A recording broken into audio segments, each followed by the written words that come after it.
अगर आप लोग इन फ्यूचर किसी भी एयरलाइंस की सस्ती टिकट लेना चाहते हैं तो हमारे वेबसाइट trimurtitravel.com पर विजिट करें।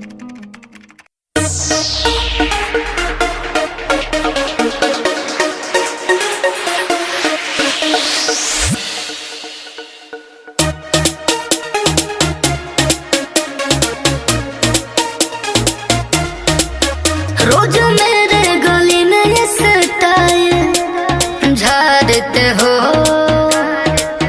मुझे सीटी बजा के क्यों लाइन मारते हो।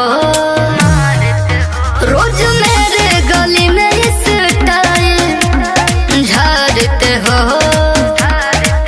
मुझे सीटी बजा के क्यों लाइन मारते हो।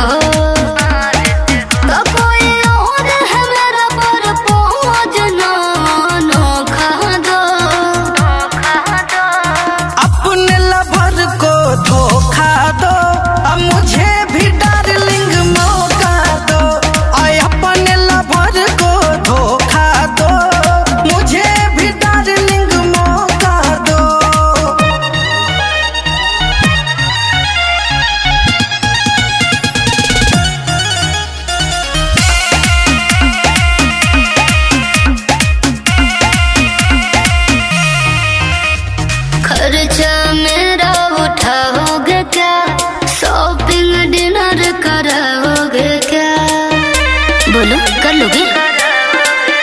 भूल जइबू भरवा के अपना, प्यार दे देंगे हम तुमको इतना।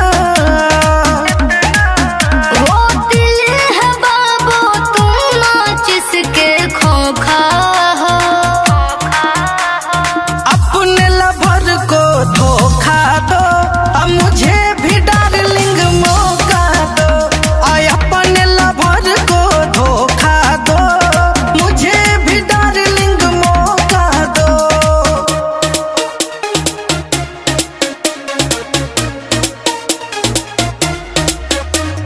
प्यार यदि करोगे खोल के, मैं पटू